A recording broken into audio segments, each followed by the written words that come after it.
Welcome back to Uncaged Sports Talk. Here on today's episode, we have a college football edition of Uncaged Sports Talk for you today. I want to introduce Dan again, Dan Steenkamer. He's back again for today's episode. Today, we're just going to get into some of the college football news coming up this year, topics for this year, with like the Heisman frontrunners, college football playoff frontrunners, all that good stuff. But before that, I want Dan to give his thoughts on Delaware football, since that's where we both met. At the University of Delaware, I want to hear his thoughts on Delaware football for this upcoming season, and his thoughts on their matchup against Penn State in a week. Well, Luke, thank you so much for having me once again. It was a pleasure to be on the first time, and I've really loved seeing your podcast just continue to grow. And I want to say take off here. I mean, it's all about consistency in this business and being committed to it, and you're doing a great job. So I was really, really happy that you reached out for a college football preview day here. And, as for Delaware, it's year 2 under head coach Ryan Carty. Delaware did manage to qualify for the FCS playoffs last season. The 2022 FCS playoffs ended for Delaware in the second round at South Dakota State. And when it comes to this season, it all starts with a change at quarterback. Nolan Henderson did start his pro career with a stint with the Baltimore Ravens over the summer. He was ultimately waived by Baltimore, but he had a time with the Ravens. He got to wear number 5, so he kind of continued the Joe Flacco number 5. Yeah, the Joe Flacco number 5 lineage there as far as UD to Baltimore connections. That was pretty cool. But as for this year's team, Delaware has not announced a starting quarterback for this season opener this week in Stony Brook. It'll be Ryan O'Connor or Zach Marker. O'Connor is a junior academically this year. He's the incumbent in a way, a guy who played a number of snaps in 4 games last season, including in that playoff loss at South Dakota State. Zach Marker is a JUCO transfer who's competed with him throughout fall practice. And between the two of them, Ryan Carty has signaled we'll probably see both of them play at Stony Brook. So that'll be an interesting storyline to follow. And then 9 starters lost on defense by Delaware, including Johnny Buchanan. Johnny Buchanan was a leading tackler for Delaware. He's not long with the program, just out of eligibility, or it's hard to say even with eligibility now with the pandemic, extending eligibility for guys, but either out of eligibility or just passing on that optional extra eligibility, right? So Johnny Buchanan no longer with the team. Kedrick Whitehead was a safety for Delaware, All-American perennially, and is now the Tampa Bay Buccaneers. So Delaware has a new look defense, but some key transfers at the corner position, a key transfer at linebacker as well. Jackson Taylor, a guy from not too far away, Westchester University at Division II level. Jackson Taylor really, really raked up tackles with the Golden Rams of Westchester. So Delaware's excited about some of the new faces it has on defense, but guys who are new to UD, but they're experienced at the same time, right? Having played college football before. So at the end of the day, that's really my big picture overview of Delaware. This is a team that has high expectations as a program. The university is looking to invest even more in football here pretty soon and in the overall athletic department. Sure. As I did announce today, Kansas City Chiefs OC Matt Nagy, who's an alum of Delaware who played quarterback for the Hens, he made a major donation to an upcoming facilities project at Delaware. So on the athletic side of things, they're trying to redo the field house, right? Yes, that project is expected to be. It hasn't been officially announced, but it's expected to be a tear down of the existing field house, a new indoor facility, as well as bowling in the north end zone of Delaware Stadium. So it's anticipated that Matt Nagy's donation contributed toward that. But the only official word we have is that there was a major gift made by Coach Nagy and his family, his wife. So big things happening for Delaware this season, and expectations remain high. That donation could also help them potentially maybe get to the FBS level eventually, but. Yes, I know that's one thing they're trying to do within the next few years, try to move up like the JMUs of the world have. But see if that's to be determined. Speaking of them versus FBS competition, what do you think the spread's going to be next week on that Penn State game? That's a game okay, right. I know we're both excited about. I think I might be traveling up there to check it out. Yes. But what do you think the spread for that game will be? I saw 33.5 of Penn State. Said 33.5 makes a lot of sense for me when I think about, okay, this is a Penn State team. It's an AP top 10 team. I'm sure we'll be talking about Penn State more specifically in depth later, as they may appear when you were talking about national title contenders, even at the FBS level. So when you have an AP top 10 team versus an FCS opponent, my spread estimation starts at between 4 and 5 touchdowns.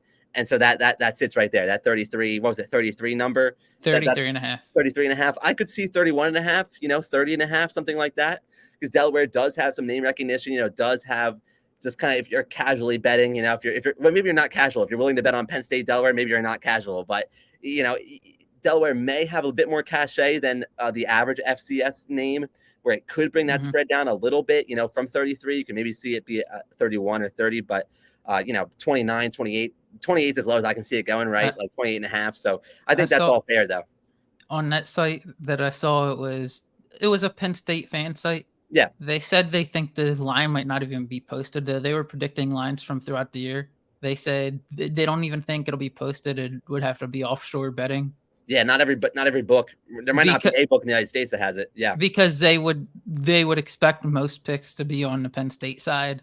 Yeah. So it was not profitable for them. Yeah, it's one of those things. You even look at some of the week 1, Delaware Penn State, to be clear, is in week 2 of the season. Yeah. Delaware does have that game at Stony Brook first, but some of the week 1 FBS versus FCS games, you're looking at Caesars. You're not seeing lines listed for a number of those games too, from Caesars anyway. You don't even post it because everyone's gonna pick the top FBS team. No one's gonna pick a Mercer if they're playing a good team. I feel like I saw them playing like Alabama. And they usually always play like an Alabama or Citadel. Yeah, I think Mercer has Ole Miss this week in week 1, I believe. I can be fact checked on that because we just watched Mercer playing week 0 actually. But anyhow, no one's taking them against an FBS team. I see that team and I'm like, I'm taking whoever they're playing. Safe play. But to move into some other stuff before we get into Luke's list this week, I want to bring up college football realignment. That's been a heavy topic recently in regards to college football, with teams like Washington, UCLA, Oregon, USC going to the Big Ten in the future, and Texas and Oklahoma going to the SEC. I want to know your thoughts first on this topic. Well, the topic is the one that's dominating college sports right now, not just college football, but intercollegiate athletics generally. And I don't think we can have really an intellectually honest conversation about realignment without confronting the fact that, it really is, major broadcast revenue deals with conferences determining which conferences are most desirable for membership, So like Oregon and Washington, they follow USC and UCLA to the Big Ten. They're looking for a slice of, and they're going to get, as time progresses, that massive Big Ten media deal.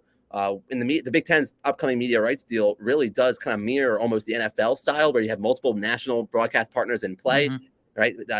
Off the top of my head, it's going to be NBC is going to be involved with the Big Ten as far as Big Ten Saturday night goes. And then you're going to have CBS be in the picture for the Big Ten. And I'm leaving out Fox. Fox still has a relationship with the Big Ten, if my memory is correct. And when it comes to the SEC, for years we grew up on the SEC on CBS. But now, of course, ESPN is going to swoop in and kind of fill that next role with the SEC. And that's going to be a very lucrative deal for the SEC. So Texas and Oklahoma get all this in motion as they look to join the SEC and will do so in the next fall as we speak now. But so, that's where it begins. And that's not news to anybody. But so with that, you continue to have these ripple effects. I'm looking at the ACC next. And as the Pac-12 has reached its untimely demise following this academic year, the Pac-12 really won't have a viable path forward, at least when you factor in the latest reporting by Pete Thamel of ESPN, the reporting that the ACC is gaining momentum toward adding Stanford and Cal along with SMU. Now, those are ads that are going to make you raise your eyebrows geographically. But to begin with, we already have Oregon in the same conference as Rutgers, in the next few years, right? So at the end of the day, Stanford and Cal are prestigious academic brands that were left without a home as far as the Pac-12 is falling apart. And Stanford and Cal weren't necessarily going to be looking for a lifeline from the Big 12 or from the Mountain West, or even some kind of Mountain West Pac-12 merger.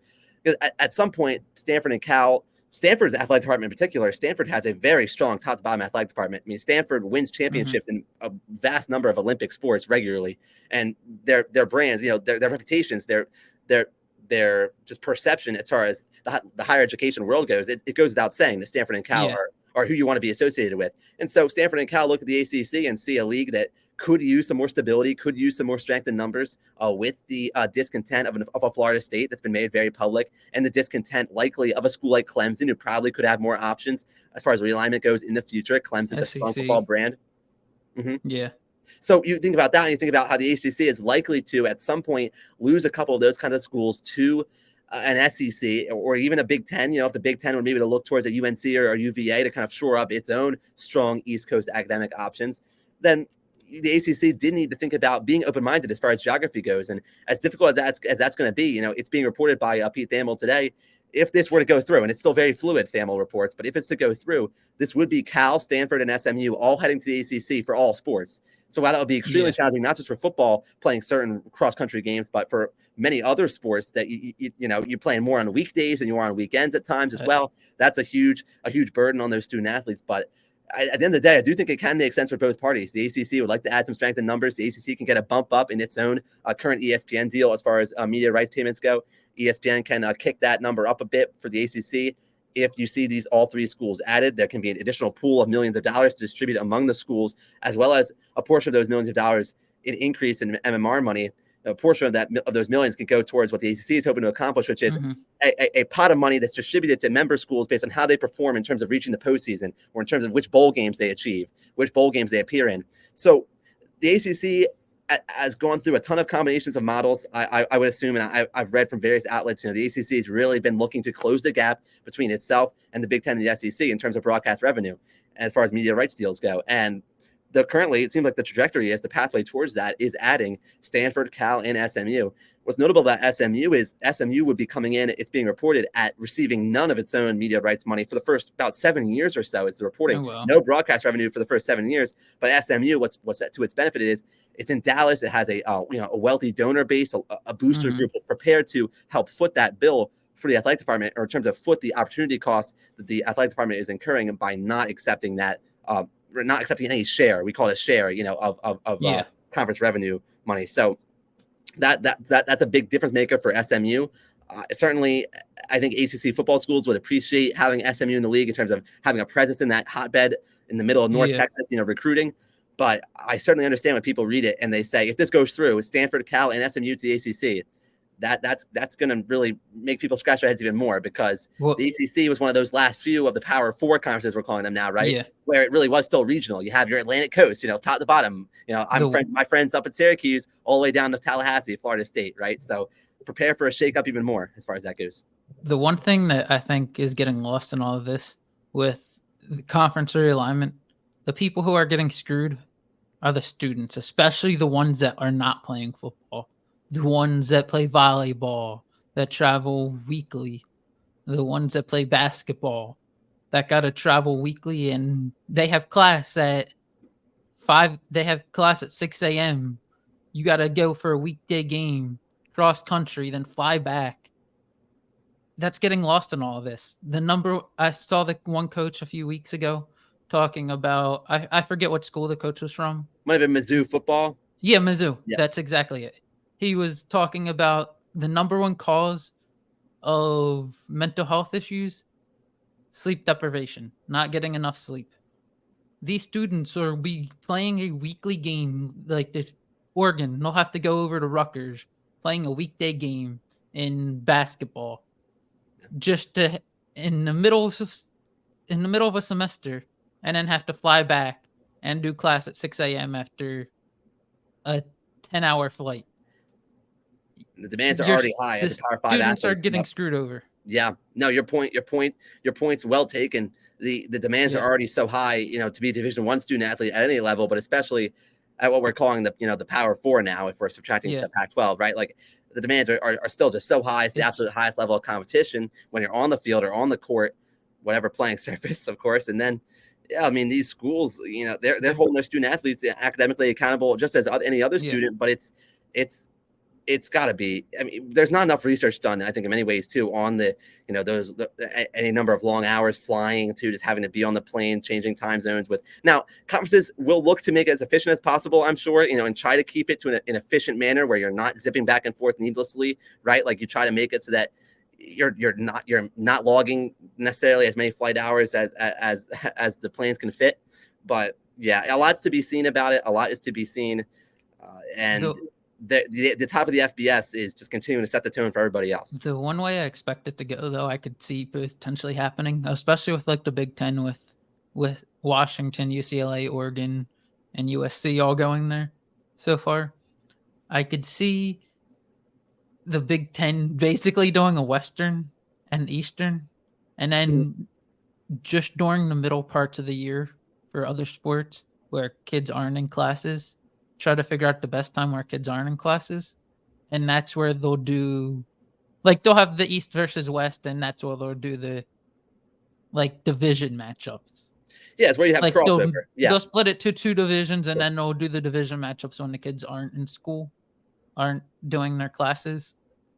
But still, it's still not right to make those kids travel like that. And Luke, just to kind of circle back to one of the first things I was saying is the one area of brushback you may get on that is from the TV partners who helped pull the strings on this in the first place.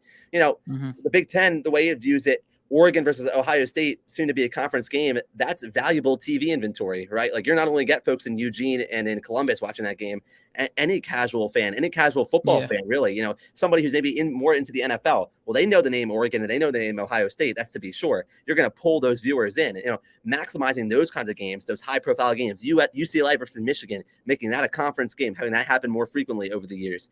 That's something that all the TV broadcasters love to see, because they're going to get those great games, listed, those casual eyeballs. They're going to have like the cachet of those big school brands to pull in, ratings and advertisers, or to say ratings might be outdated, maybe even just streaming eyeballs now in many ways too. So it's something that I think, as much as the conference wants to set up its own football schedule, for instance, right, and really keep travel efficiency in mind, Fox and CBS and NBC are.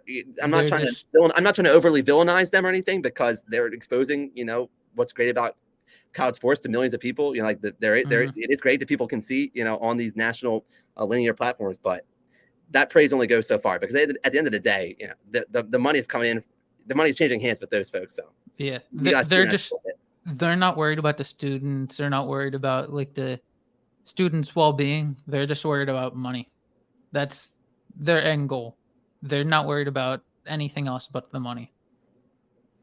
As we get ready to change topics into some stuff this year, and some lighter topics that aren't as hot button topics it's not really a hot button topic. I feel like everyone agrees with the realignment and info. Yeah, it's something we can find consensus on, but it's something that just keeps snowballing, right? So we have to keep talking about it and watch the ACC. The ACC, your next podcast may have an ACC segment or something. I know you have the NFL coming up, but that's my other thing. Keep an eye on the SMU, Stanford, and Cal. I'll keep an eye on it. I'll remember to keep an eye on it. So to move on, before we move on to Luke's list, I want to let you all know to head over and visit my friend Dan the Man Stanley at Sheridan Nissan, where they will hook you up with a new car. Just let them know Luke Sarenka sent you. Now for Luke's list. The top 5 national championship contenders. It might get some pushback from Dan here. Might get some pushback from people listening. Might get some comments about it in the comments. But I'll admit, I'm somewhat casual when it comes to college football. But I know who the top teams are and some of the players on top teams. Coming in at number 5. This is a little biased because of regional. But Penn State. I think they're a really good team. They've been around that like 10 range for a while now, for the last few years. But they finally have a competent QB, Sean Clifford. He was okay. But Joe Aller, he's supposed to be a lot better. He was the number 1 QB recruit when they got him. It can potentially vault them into a top 5 national title contender. The biggest problem for them is going to be being in the Big Ten, having to compete with Michigan and Ohio State. But if you just beat one of them, you put yourself potentially in the top 5. Number 4, Ohio State. One of the other teams they're going to be contending with. The reason I got Ohio State at 4 is because I saw something earlier this year. The team that wins the national championship usually has the most number 1 draft picks. Ohio State has 6 players projected to be in the top 32 this upcoming year in the NFL draft. So they should be in the thick of it because they got some of the top talent in college football this season. Coming in at number 4 is USC. Pretty obvious. I only need to name one person, one reason for this. Caleb Williams. You got the best quarterback in all of college. You're in the Pac-12, which they should be able to come away with. They should be able to be in the running for it when it matters. They win their conference and see what happens after that. But I got them at number 3 for national title contender. Number 2 is your Alabamas of the world. Alabama, you got to put them in the top 5 somewhere. As long as they got Nick Saban, they'll always be in the conversation. And then at number 1, hard to say anything against them, except if they have lost some pieces. But Georgia, they've been unbeatable the last 2 years. You can't go against Georgia. They've been unbeatable. Until proven otherwise, they're one for now. Dan, I'd like your thoughts on this. You might tear some of it apart, but want to get your thoughts on it first. Oh, I don't think there'll be any tearing. I mean, you could do a lot worse than having Georgia and Alabama, the pride of the SEC, there at the top, right? Like that's. I think we can, as I was looking at this list and considering, okay, it's the top 5 national title contenders. One thing that sticks out to me is you still have a 4-team playoff in the FBS this season, right? So there isn't room for, let's say, all 5 of these teams in that bracket, obviously. And so having acknowledged that, you can still picture a world where both Georgia and Alabama qualify, right? And then USC, you talked about its pathway through the Pac-12, Lincoln Riley, the way that it can turn around so quickly for a program with that kind of head coach. With the quarterback, combination accounted for with Williams as well. That's a huge deal. Penn State being ahead of Michigan is interesting to me. I think Michigan, my only biggest question on Michigan was, and it wasn't even such a big question when we were expecting Jim Harbaugh to be suspended for X number of games in the season with with what some would call the petty NCAA recruiting violation. I want to say it was from like a period where it was the NCAA's recruiting dead period over the course of the pandemic. My timeline could be off on that, but the headlines about Jim Harbaugh, you think maybe that could be a distraction or something like that. But Michigan is gaining a lot of love this preseason, number 2 in the preseason AP top 25, trailing only Georgia. And the Wolverines also did pick up 2 first place votes. AP voting isn't everything, of course, and it's the preseason, but Michigan, has gotten a lot of hype, a lot of traction. You look at that team, and it's a squad that does have J.J. McCarthy back at quarterback, which I would say is a pretty big deal. And, Blake Corum is back at running back for Michigan as well. Now, I know we're going to talk about Heisman guys later, but like Ohio State comes up to mind when we're talking about Michigan, and Ohio State has, you talk about Ohio State's parade of wide receivers into the NFL. Well, Marvin Harrison Jr., you listen to certain people, and it sounds like Marvin Harrison Jr. is even more of a sure thing at wide receiver as a pro than even his Buckeye predecessors might have been. So that says a lot about Marvin Harrison Jr. at Ohio State, that, he's a guy who can really, really be a catalyst for that OSU offense as well. And so I really do think this is a good top 5. Like, I think this combination of teams is perfectly justifiable. I think for me, Michigan is the one omission that is intrigue. Like, can Penn State surpass Michigan? Sure, it could happen over the course of the season. And that's what makes it a prediction, right? It's what makes it a projection. We're not just talking about, how it stands right now. We're talking about how it could possibly look in December. But, even there could be room for discussion of a team like an LSU from the SEC. LSU does have a strength at the quarterback position returning as well when it comes to Jaden Daniels at LSU. And so he's a guy who's gaining a lot of hype. And then when I say LSU, I may as well also mention Florida State. It's a Florida State program that's been through, its lumps lately, and not a program that's risen up to its historic expectations in recent years. But Florida State does have a really strong player at its defensive end. You talk about a defensive end named Jared Verse. I saw the name. Yeah, I saw his name recently. And one thing I would say about Jared Verse, I'm familiar with him from his days at UAlbany. He was playing in the CAA football conference at the FCS level right there with the University of Delaware. Jared Verse began his career at UAlbany, and now he's almost considered a Heisman dark horse, at least among defensive players in the country. So look at Florida State having a star on defense like Jared Verse, really strong pass rusher, and Florida State has a quarterback who's well known in Jordan Travis. That's a team that, if you look at the ACC, Clemson's maybe slipped a little bit lately. You don't want to rule out Dabo Swinney, but maybe Florida State vaults itself into sort of this mix, because it's not the Big Ten. The ACC is not the SEC for sure. Like the ACC in some ways could be a bit open. UNC does have Drake May at quarterback to make things interesting in the ACC as well. So that's kind of how I react to overall. I know it's rambling. I know I brought up a bunch of schools you didn't have, but that's kind of the idea, right? It's to kind of give an idea of who else other than what your Luke's list here. It's a good list. I'm not going to tear it up at all. I'm just going to suggest some other things to think about. That's all. I want to hear Dan's list now. Dan's top 5 for this year. See what your top 5 would be if you were doing a list. So I may have given it away a little bit, right? Like I did speak a lot about Michigan. Now I'm going to start with Georgia. Georgia's going to be my number 1.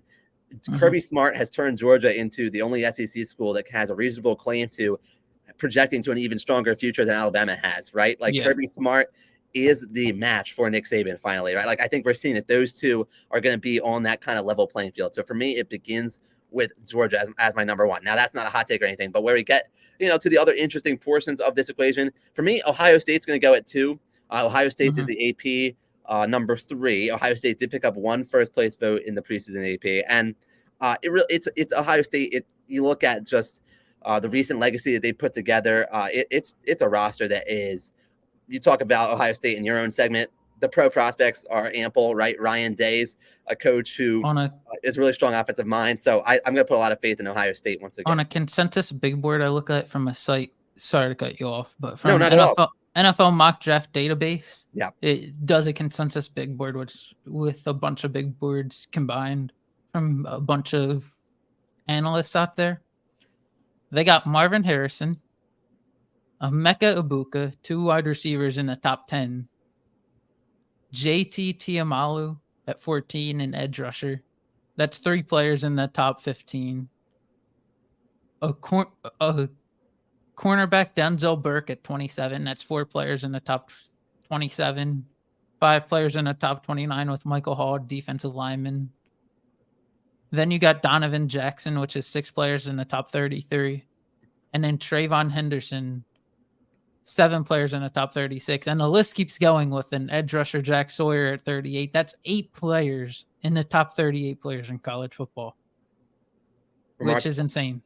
Yeah, no, truly. And that illustrates that better than I could. Now, just making a note about Ohio State's schedule. I mean, we're going to get to see what Ohio State's about, over the course of the Big Ten schedule, and plus a game against Notre Dame in non-conference.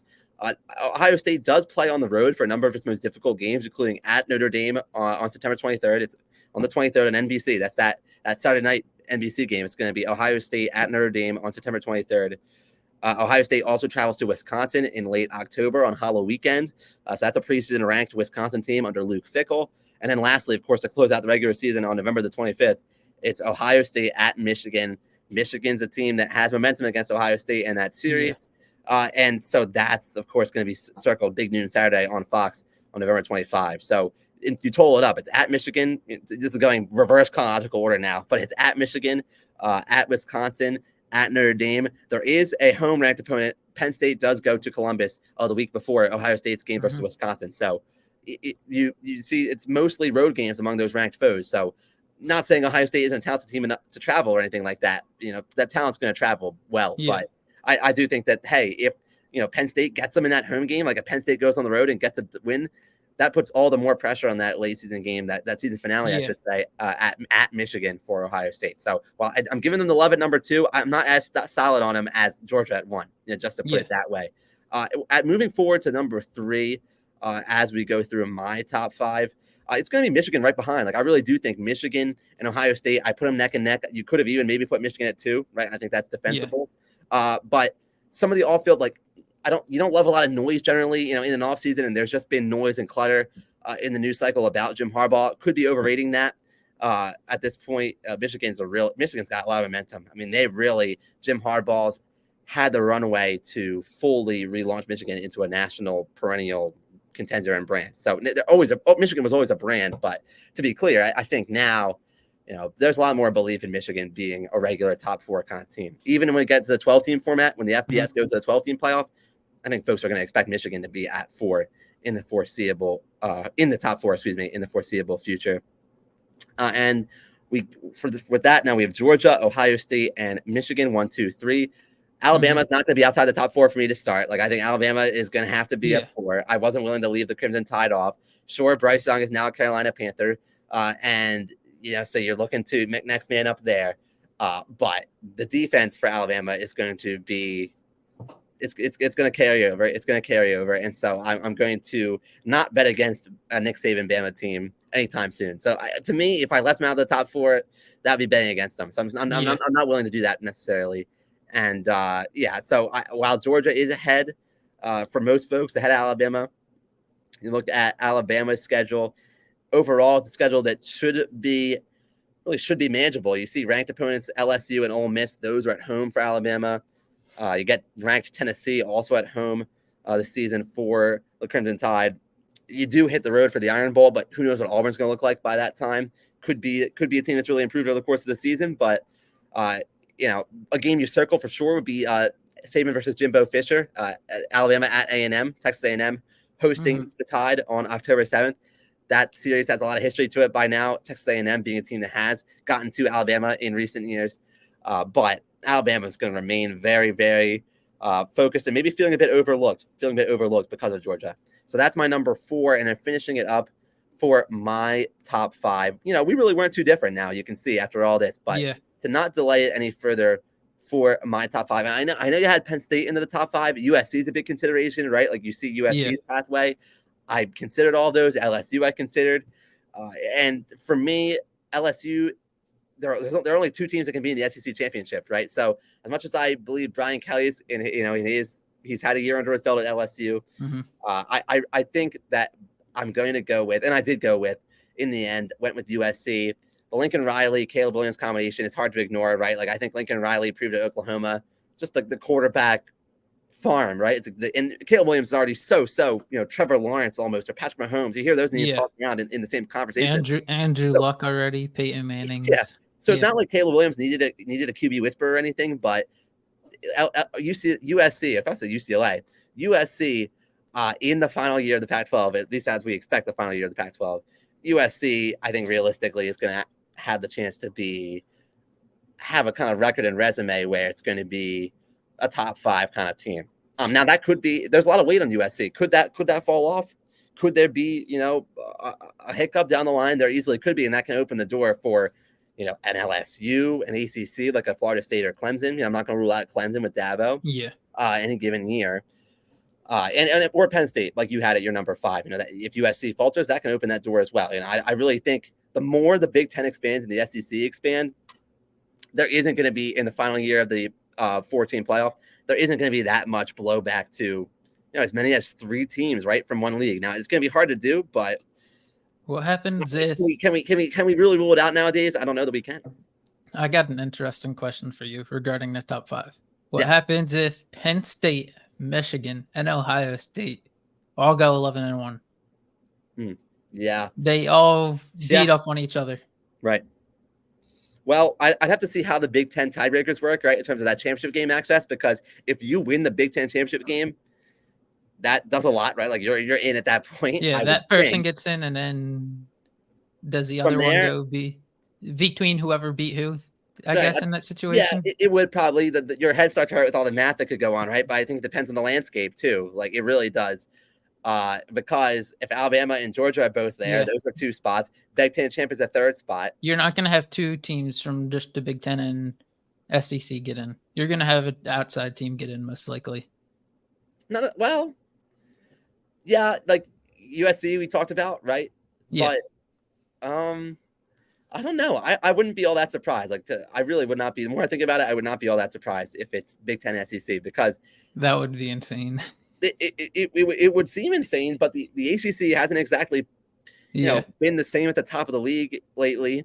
The Pac-12 is not deep either, and the Big 12. We don't talk about the Big 12 much, right? Like the Big 12 is so deep. The Big 12 is very, very balanced. The Big 12 has a lot of talent in kind of the deeper portions of the standings, but that leaves you to wonder: is there going to be that same pristine record or that same name, cachet at the very top of the league by the very end? So the Big 12, I probably took way too long to mention, because the Big 12, it still exists and it's expanding, and it's not just in the next year with future additions of a bunch of Pac-12 exodus schools, but you do get Cincinnati and Houston and a BYU and UCF into the Big 12 this year, which should have earned mention earlier. But the Big 12 has a less, clear picture at its peak, in the preseason with its depth and strength. And the one thing I will say, one of these lists, by the end of the year, there's likely to be a surprise team no one expects. We've had that the last 2 years. Mm-hmm. Cincinnati, TCU. If you asked people a year ago, no one would have said either of those teams for a year and 2 years ago. Yep. To move on, you talked about name recognition. I'll move on to some name recognition. I want to know, what are the top 5 names that you think are Heisman candidates heading into this year? So I'm really tempted to just exclude Caleb Williams because, of course, when you think of Caleb Williams, he is the reigning Heisman winner. So you can certainly picture him going back to back. It's almost his to lose, you could say. Yeah, like he starts out as that prohibitive favorite, right? Like, and he is so well known. He's in Hollywood, right, with Lincoln Riley. We've been over that. All right. So even looking elsewhere within the Pac-12, honestly, the Pac-12 is so strong at quarterback. Like we're talking about the Pac-12's death, and it's not even going to be a thing unless we have big turnarounds happening in realignment. But Michael Penix Jr. at Washington is a name who's mentioned from time to time. Bo Nix is back at Oregon. Feels like Bo Nix has been playing quarterback in college for so many years. Cameron Ward at Washington State, not as many people know about Wazoo's roster, but Cameron Ward was a quarterback back at the FCS level a couple years ago who really, really lit it up. He's extremely talented, but I'm not saying he's a favorite. This is not my top 5. I'm just talking about the Pac-12 beyond Caleb Williams. Just because I think that's kind of an interesting conference. Like, it really is a QB league that's interesting to me. But when you look at who actually is in my top 5 aside from Caleb Williams, Sam Hartman was a really well-known quarterback at Wake Forest, or at least as well-known as you can be at Wake. He's going to go to number 5 for me. Notre Dame hasn't had a star quarterback for a few years, and Sam Hartman is an older guy, and I believe he was a grad transfer from Wake. So I believe he's a graduate student by now. And I say believe just because it's so hard to keep track of, the older guys, how many years they played, where did they get, where did the degree come along the line. But pretty darn sure he's a grad by now, and he did very well in the week 0 opener for Notre Dame against Navy. Navy was really up against it, over in Ireland in that week 0 game. So it passed 7 times. The running back to me. Yeah, the running back for Notre Dame is pretty darn good too, the starting running back. But Sam Hartman could put himself in position if he can really get Notre Dame onto that national radar. So Hartman's a number 5 for me. Marvin Harrison Jr. is number 4. He's probably better than number 4 when it comes to just pure best players in the sport, in the FBS. But for me, he's at number 4 Heisman rankings because he's a wide receiver. And, unless you're Devontae Smith, like, things break the right way. I'm not saying Devontae Smith didn't earn it. I'm just saying it's so quarterback friendly, or so, it's so often inclined to the quarterback. It's hard for a wideout. But if anybody can do it, Marvin Harrison Jr., I talked about him earlier. He is, the scouts seem to be all over him. So he's a player who would not be a surprise to be a finalist in the Big Apple for the Heisman. So that's my number 4. Going to number 3, and again, this is all people not named Caleb Williams.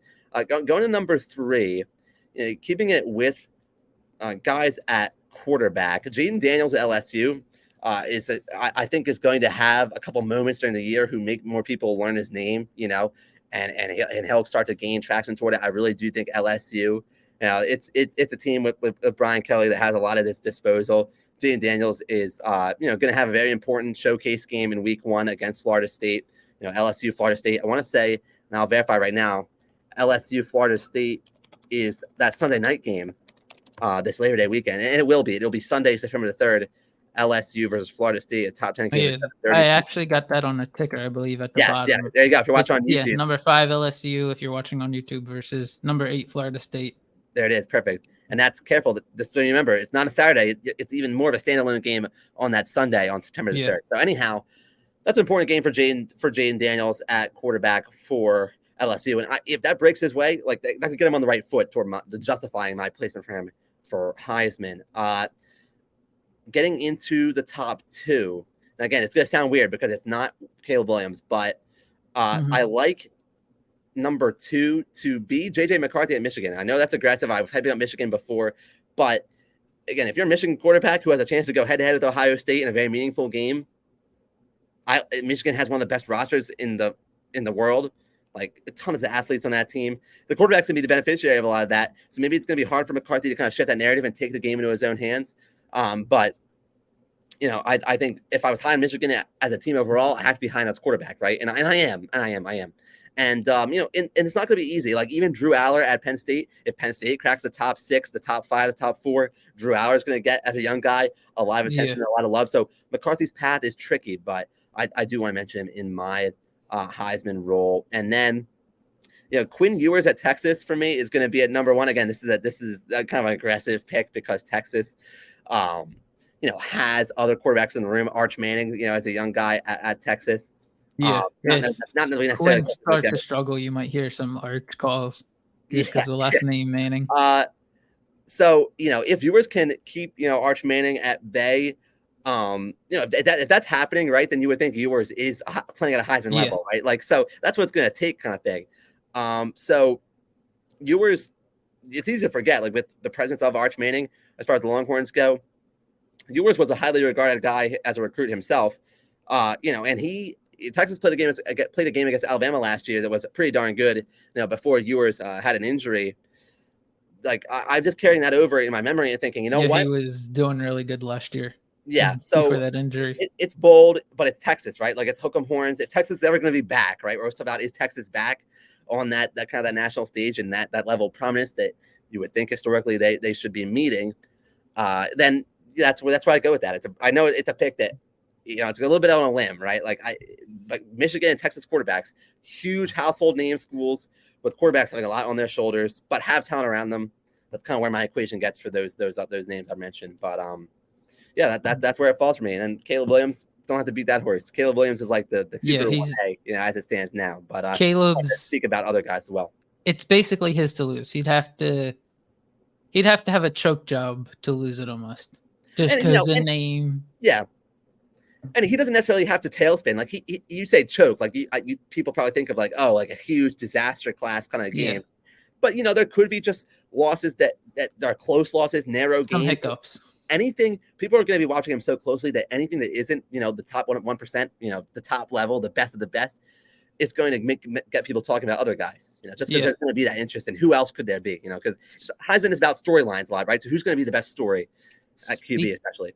Speaking of other guys, before we get into your best bets for this weekend, which will wrap up the show, I have one more name. I was looking up a list of candidates, and he would have a really good story considering he's now coming into FBS. He transferred to Colorado with his dad, right, and some other players. Shedeur Sanders. He could have a story if Colorado somehow has a magical turnaround and they go on a run this year. He could have that one of those top stories, which could put him in the running. What's your thoughts on if he has his chances? Yeah, I was going to say agreed. Like right from the jump, Colorado is going to have a ton of national attention, right? The eyeballs will be on Deion and by extension, the quarterback who shares his last name. And so with that, it's ready-made for a Heisman story or a Heisman moment. And it's just so much hype, but at the same time, that hype was felt on a smaller scale, albeit, at Jackson State, where it was the talk of the HBCU football landscape, the talk of the FCS in a number of ways, just with the shockwaves that were sent by the high-level players who were part of that Jackson State group, including Shedeur. So, I think that's a good pick, and it's absolutely a very strong honorable mention. And he has an argument to break that top 5. Like I could have bumped any of those other quarterbacks, and he could have been in there. Now, Colorado, should be noted, doesn't have the same returning infrastructure. Like Colorado is not the same kind of team. Like I know Deion remade the roster and totally, let guys know, hey, you might look elsewhere. If you were on that 2022 team and you're not somebody who we are enamored with on film. Like it's college coaches sometimes, subtly clean house. This wasn't so subtle. Like this wasn't so subtle at all. A roster turnover. So Colorado has some questions, but I think absolutely it's a no-brainer too. If we do this a week from now, and Colorado knocks off TCU, would Shedeur Sanders jump into that top 5?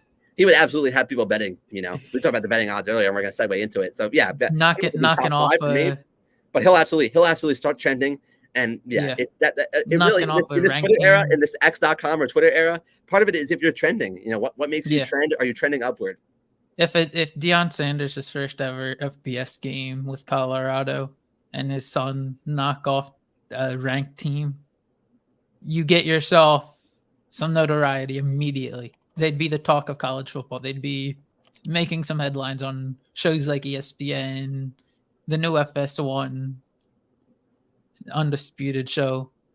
But as we close up today, I want to get into Dan's best bets for the week. Top 5 teams on the spread. Mm-hmm. Who would you bet on this week? So I did as much homework as I could. I covered the FCS regularly. My day job. Well, my day job is being a student at the University of Delaware. I'm right here in the Review newsroom on campus, the independent student paper here in Newark, Delaware. But day job, I covered the FCS a lot. FCS football. So, but as far as FBS, I was restricted to FBS games. I take a look at. It's really hard this week 1 schedule. We're through week 0 and all of a sudden we're into week 1. Still do have, speaking of the FCS, a lot of FCS versus the FBS games. So you're really not looking at those as much for reasons we talked about earlier with Penn State. There's a G5 versus the FBS game, G5 versus Power 5 game that I'm kind of interested in. Is Texas State at Baylor. Now, Baylor is one of the stronger Big 12 teams, in my estimation. Baylor is a 27-point favorite at home at 7 o'clock on Big 12's ESPN Plus coverage. Texas State is a team that has, struggled historically. New head coach this year is G.J. Kinney. He was a really, really strong coach. QB. What's that? He was a former Eagles QB. And, correct. I knew that name was going to recognize the name. So G.J. Kinney, he comes over from the University of the Incarnate Word, and that offense at UIW was really, really strong. They had a really, obviously, talented quarterback in Lindsey Scott back at UIW. But, and so that personnel isn't the same for G.J. Kinney at Texas State. But I just have a lot of faith that G.J. Kinney is going to keep Texas State competitive at a reasonable level from the jump. Now, it's going to be a challenge being in Waco. Baylor can pull away, in this kind of game at home. But I like Texas State to manage to cover here. It could be 21, it could be 22, it could be 23, it could be 24. But as it stands right now, the Caesars line is 27-point favor for Baylor hosting Texas State. So I'm going to go with Texas State. I'll bet that one. When I do my parlay card, if they come out with them here in Delaware. Now, again, take it as you will, because I'm scouting these FBS teams. That's not necessarily something I do every day, but Texas State does have, like I said, Kinney, the coach I know, and that rang a bell immediately. Yeah, and it would ring a bell for you too. So you can trust DJ as well, right? Yeah, I mean he was basically a preseason QB for us for like 3 years straight with Chip Kelly. Yeah, no, and I mean Kinney, he led Incarnate Word to the Southland Conference Championship. They reached the semifinals and pushed North Dakota State, the NDSU name very well for Eagles reasons as well. And UIW, Kinney, he's known as an offensive guy, of course, but the way he oversaw that team against NDSU in Fargo really told me a lot about how he can manage a team in those adverse conditions. So I'm looking for Texas State to show, under G.J. Kinney, Texas State shows that, it has the wherewithal to hang in there, at least to cover at Baylor. So it's a bit of a bold pick, and all these in week 1 are going to be risky. There's a lot involved in week 1 here, but I do look at that game. Looking elsewhere on the schedule, again, we have 5 bets. I'm going to try to get through them in a reasonable pace here.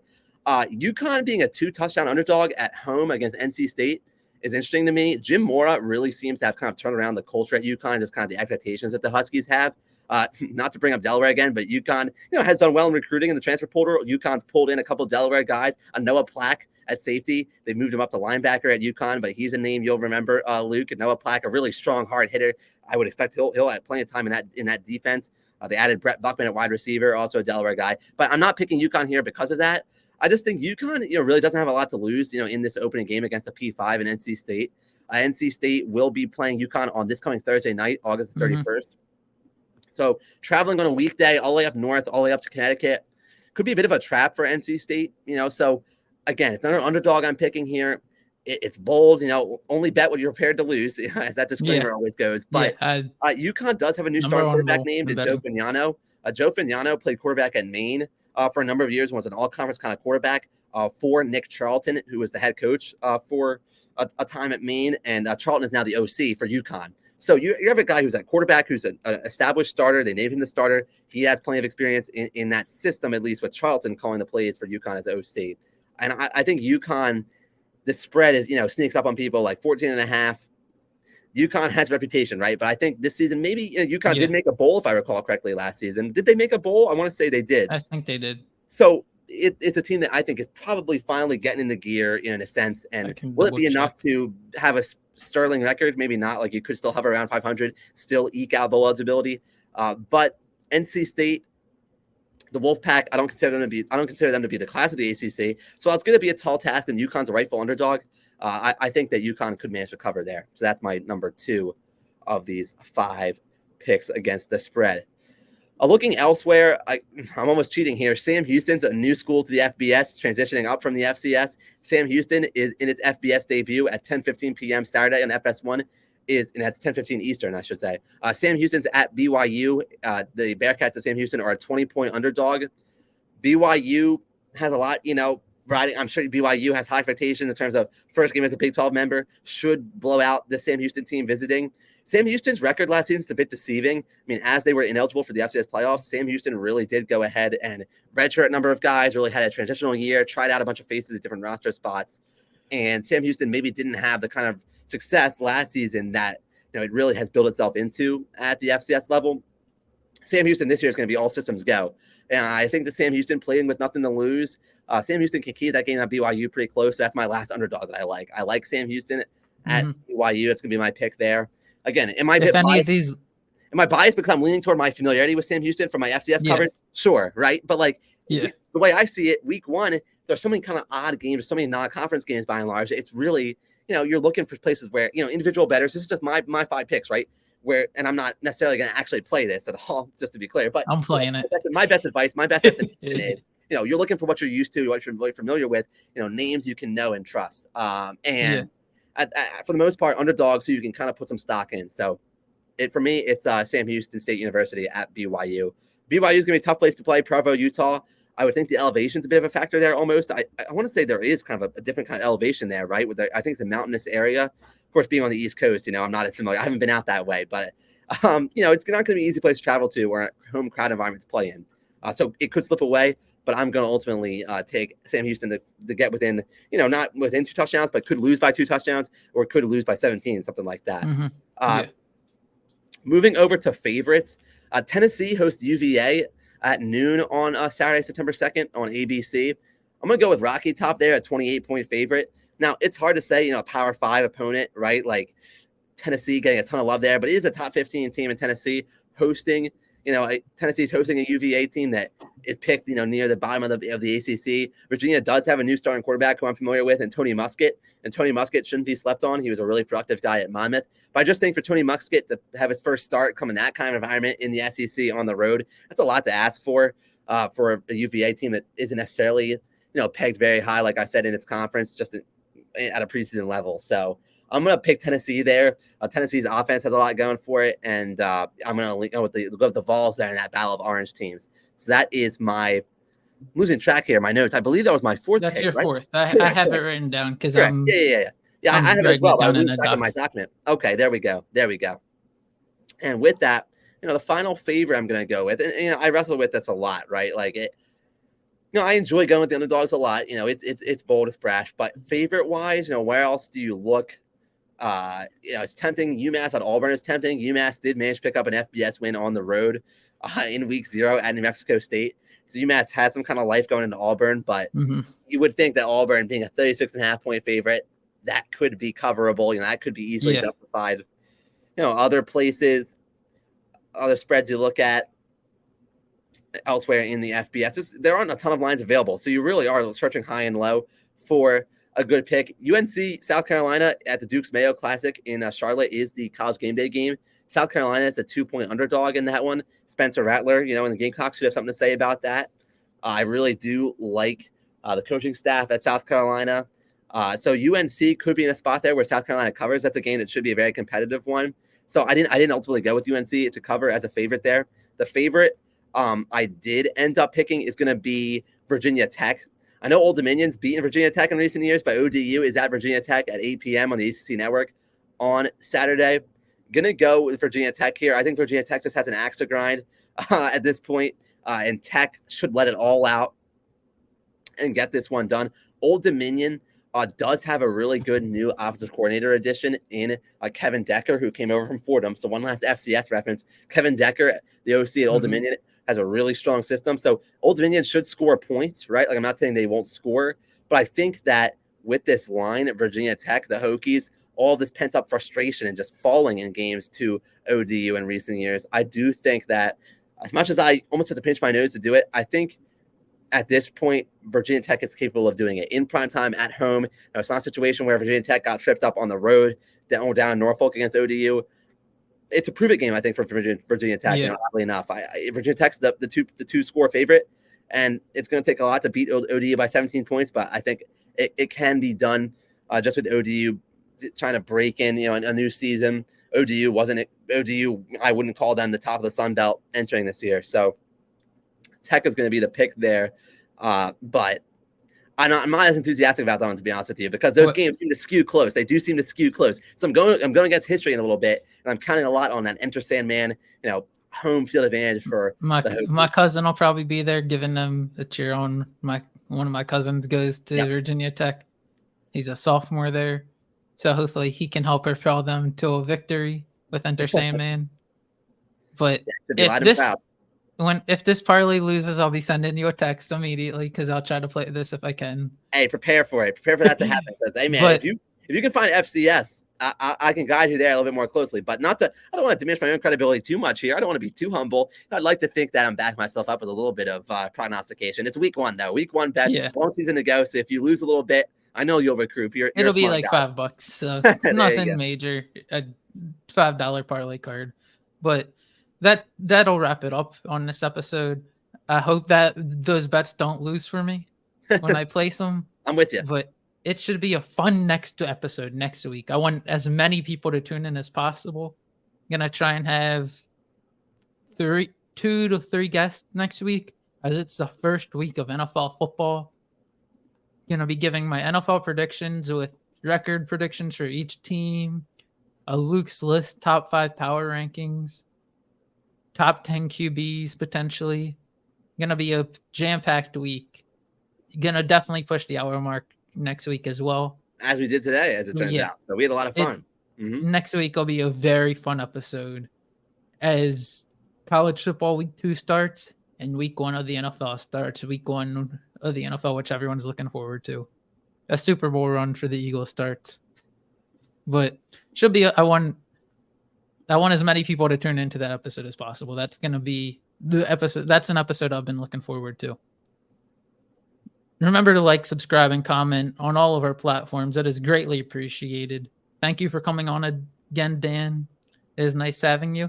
This was a pleasure. Absolutely. I'll be watching next week too. NFL time. Maybe I'll try to have you on as well next week. Have some people from we'll look to make it work. We'll look to make it work. Classes starting. It's gonna throw a wrench into things. The school side of the world. But find a way to make it work. I'd love to, even if it's only for a few minutes. I'd love to stop in and pump up the Ravens maybe or something like that. Yeah. So it was nice having you on again. Hopefully I can have you on again in the future. That'll wrap it up here on Uncaged Sports Talk for episode 5. Tune in next week for an NFL episode.